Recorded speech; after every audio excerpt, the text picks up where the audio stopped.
ইসরায়েলের দীর্ঘ হামলা ও সামরিক অভিযানে ধ্বংসস্তূপে পরিণত হয়েছে ফিলিস্তিনের গাজা। সেই ধ্বংসস্তূপের উপর দাঁড়িয়ে উপত্যকাটির পুনর্গঠন, যুদ্ধবিরতি কার্যকর এবং যুদ্ধ পরবর্তী প্রশাসন গড়ে তোলার উদ্যোগ নিয়েছেন মার্কিন প্রেসিডেন্ট ডোনাল্ড ট্রাম্প। এরই অংশ হিসেবে গঠন করা হয়েছে board of piece.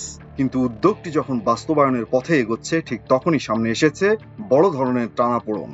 Board of পিসের প্রস্তাবিত 15 দফা রোডম্যাপ প্রত্যাখ্যান করেছেন ইসরায়েলি প্রধানমন্ত্রী বেনিয়ামিন নেতানিয়াহু। তিনি ঘোষণা দিয়েছেন, ফিলিস্তিনি স্বাধীনতাকামী সশস্ত্র সংগঠন হামাস পুরোপুরি নিরস্ত্র না হওয়া পর্যন্ত গাজা থেকে ইসরায়েলি সেনা প্রত্যাহার করা হবে না।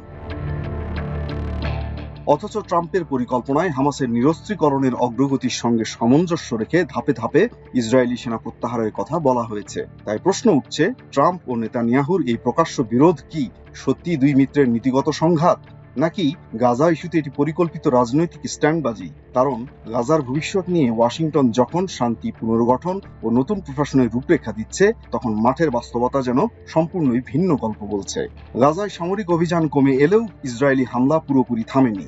এমনকি শরণার্থী শিবিরও এসব হামলা থেকে রেহাই পাচ্ছে না। সম্প্রতি আল মাগাজি ও আল শাতির মতো শরণার্থী শিবিরে হামলার ঘটনাও সামনে এসেছে।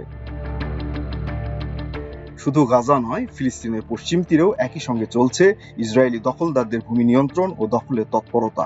10 আগস্ট ফিলিস্তিনের অধিকৃত পশ্চিম তীরের সালফিত প্রদেশে মার্দা শহরে প্রায় 550 একর ফিলিস্তিনি জমি দখলের জন্য নতুন সামরিক আদেশ জারি করেছে ইসরায়েল। ফিলিস্তিনের colonisation and world resistance commission জানিয়েছে, সামরিক উদ্দেশ্যের কথা বলে 2224 ডুনাম জমি ইসরায়েলি সামরিক কমান্ডারের নিয়ন্ত্রণে নেওয়ার নির্দেশ দেওয়া হয়েছে।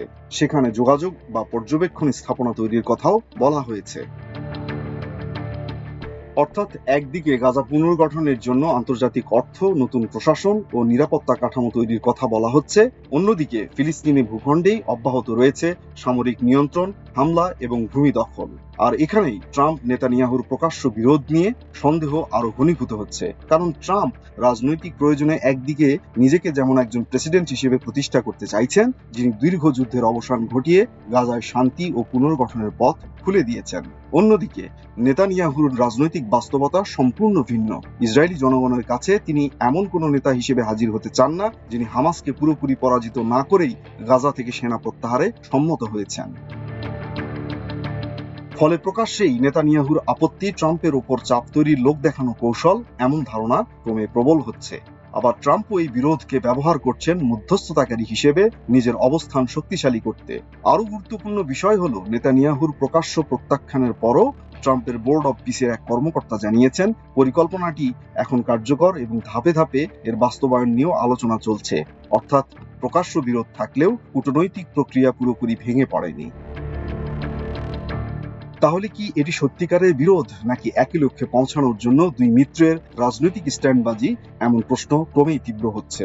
গাজার পুনর্গঠনের কথা বলা হলেও একই সময়ে যদি ফিলিস্তিনি ভূখণ্ডে হামলা, শরণার্থী শিবিরে আক্রমণ এবং ভূমি দখল অব্যাহত থাকে, তাহলে শান্তি ও পুনর্গঠন এর পুরো প্রকল্পের বিশ্বাসযোগ্যতা নিয়েই প্রশ্ন উঠবে। ট্রাম্প কি সত্যি গাজায় যুদ্ধের অবসান ও পুনর্গঠন চান, নাকি গাজার ভবিষ্যৎ ভূরাজনৈতিক বাস্তবতা নিজেদের মতো করে সাজাতে দুই মিত্রই প্রকাশ্যে বিরোধের একটি কৌশলগত নাটক মঞ্চস্থ করছেন? মাল্টিমিডিয়া ডেস্ক, আমার দেশ।